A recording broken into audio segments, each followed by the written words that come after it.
అందని ద్రాక్ష పళ్ళు పుల్లనా అన్నట్టుగా పాకిస్తాన్ పరిస్థితి ఇప్పుడు సరిగ్గా అలాగే తయారైంది.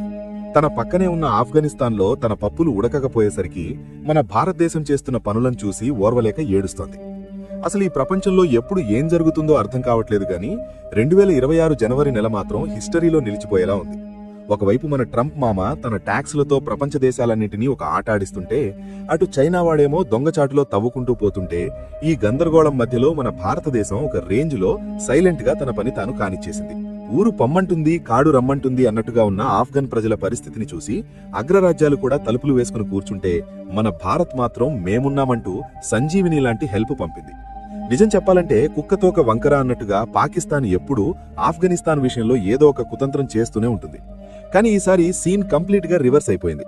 మన రిపబ్లిక్ డేకి అంటే గణతంత్ర దినోత్సవానికి జస్ట్ కొన్ని గంటల ముందే 7.5 టన్నుల మేడ్ ఇన్ ఇండియా నిధి కాబూల్లో ల్యాండ్ అవ్వగానే అక్కడి గాలి మారిపోయింది. ఇది ఏ మిసైల్ టెస్టో లేక సర్జికల్ స్ట్రైకో కాదు, అంతకంటే పవర్ఫుల్ అయిన మానవత్వం. ఈ 7.5 టన్నుల పార్సిల్లో ఏముందో తెలుసా? కోట్లు ఖరీదు చేసే ప్రాణాలు కాపాడే క్యాన్సర్ మెడిసిన్స్. అక్కడ ఆసుపత్రులలో కనీసం పెయిన్ కిల్లర్స్ కూడా దొరకక ప్రజలు అల్లాడిపోతున్న టైంలో మన భారతదేశం ఎటువంటి పొలిటికల్ ప్రాఫిట్ చూడకుండా ఈ సాయం పంపింది. ఇది చూసి పాకిస్తాన్ వాళ్లకు కడుపులో మంట మొదలైంది. ఎందుకంటే ఒకప్పుడు ఆఫ్ఘనిస్తాన్ కి మేమే పెద్ద దిక్కు అని బిల్డప్ ఇచ్చిన పాకిస్తాన్ ఇప్పుడు వాళ్లకు ఒక చిన్న ఆస్పిరిన్ టాబ్లెట్ కూడా ఇచ్చే పొజిషన్ లో లేదు. అడుక్కునేవాడికి అక్షయపాత్ర దొరికినట్టు వాళ్లే ముష్టి కోసం ప్రపంచమంతా తిరుగుతుంటే, మన భారత్ మాత్రం టన్నుల కొద్దీ ఖరీదైన డ్రగ్స్ ని ఫ్రీగా పంపింది. ఇక్కడ ఒక ఇంట్రెస్టింగ్ మ్యాటర్ ఏంటంటే, ఈ హెల్ప్ ఏదో సడన్ గా ఆకాశం నుంచి పడలేదు. దీని వెనక మన గవర్నమెంట్ చాలా డీప్ స్ట్రాటజీ ప్లే చేసింది. అదేంటో తెలుసుకోబోయే ముందు చిన్న రిక్వెస్ట్, మీరు మా ఛానల్ సబ్స్క్రైబ్ చేసుకోకపోతే వెంటనే సబ్స్క్రైబ్ చేసుకోండి. మీరు ఏ సిటీ నుండి ఈ వీడియో చూస్తున్నారో రాయడం మాత్రం మర్చిపోకండి. పాము కాటుకు మందులాగా ఆఫ్ఘనిస్తాన్ లో పాకిస్తాన్ చేసే కుతంత్రాలన్నింటికీ మన భారతదేశం తన మానవత్వంతో అదిరిపోయే చెక్ పెట్టింది. అసలు ఆఫ్ఘనిస్తాన్ గడ్డ మీదే ఇప్పుడు ఏం జరుగుతుందో తెలిస్తే మీరు షాక్ అవుతారు. ఇక్కడ కేవలం మెడిసిన్స్ పంపడమే కాదు, అంతకంటే ఇంట్రెస్టింగ్ మ్యాటర్స్ కొన్ని ఉన్నాయి. అవేంటో ఇప్పుడు డీటెయిల్డ్ గా చూద్దాం.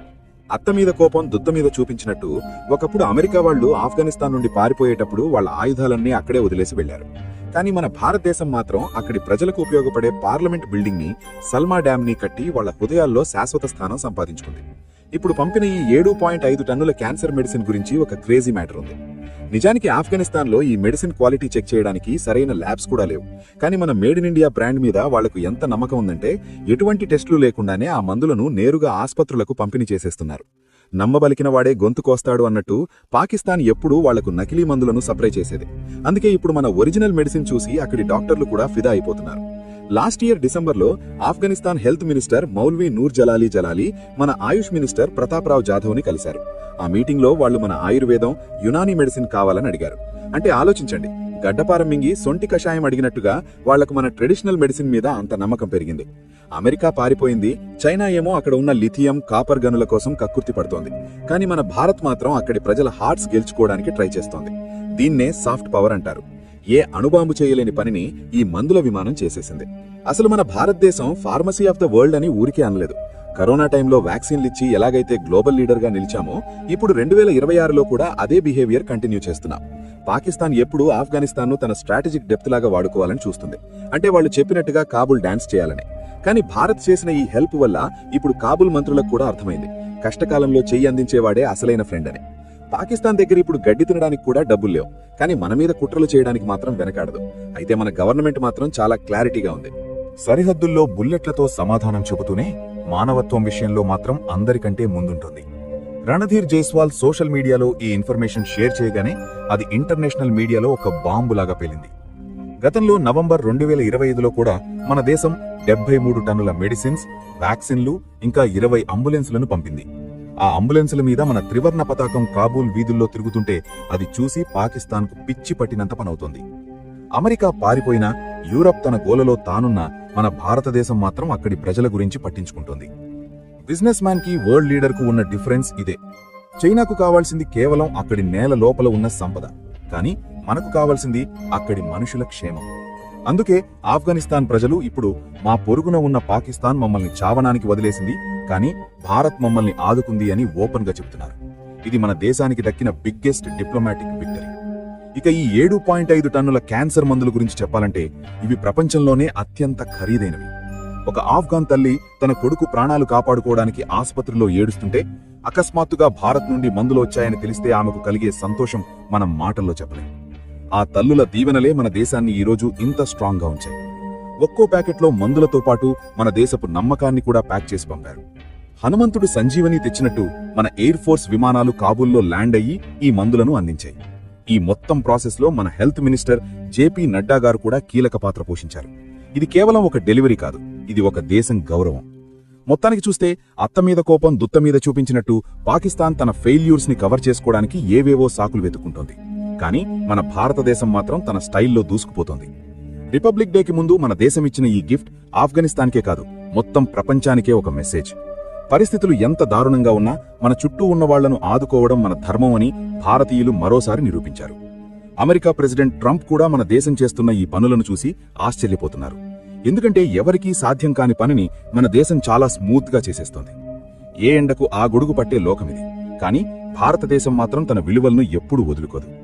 కాబూల్ ప్రభుత్వానికి ఇంటర్నేషనల్ లెవెల్లో చాలా బ్యాడ్ నేమ్ ఉన్నా అక్కడున్న సామాన్య జనం కోసం మన దేశం రిస్క్ తీసుకుంది. ఢిల్లీని గణతంత్ర వేడుకల కోసం సర్వాంగ సుందరంగా అలంకరిస్తే వేల కిలోమీటర్ల దూరంలో ఉన్న ఆఫ్ఘనిస్తాన్లో మాత్రం భారత్ ప్రజల ప్రాణాలను అలంకరించింది. కాబూల్ కారిడార్లు ఇప్పుడు మన దేశం పట్ల ప్రశంసలతో నిండిపోయాయి. అసలు ఈ సిచ్యువేషన్ ని గమనిస్తే పాకిస్తాన్ అడ్డదారులు తొక్కుతూ ఆఫ్ఘనిస్తాన్ని తన కంట్రోల్లో ఉంచుకోవాలని చూసింది. కానీ చివరకు చెరువు ఎండిపోతే చాపలు గిలగిలలాడినట్టు ఆ దేశం పరిస్థితి తయారైంది. మన భారతదేశం మాత్రం దౌత్యం అంటే కేవలం పొలిటికల్ మీటింగ్స్ మాత్రమే కాదు, అది ప్రజల కష్టాల్లో పాలు పంచుకోవడం అని నిరూపించింది. ఈ సాహసోపేతమైన మిషన్ ప్రతి వివరాలు ఇప్పుడు గ్లోబల్ భౌగోళిక రాజకీయాలను ఒక మలుపు తిప్పాయి. ప్రపంచం మొత్తం ఒకవైపు వాణిజ్య యుద్ధాలతో దెబ్బలాడుకుంటుంటే మన దేశం మాత్రం వసుధైవ కుటుంబకం స్ఫూర్తితో మానవత్వాన్ని చాటుకుంది.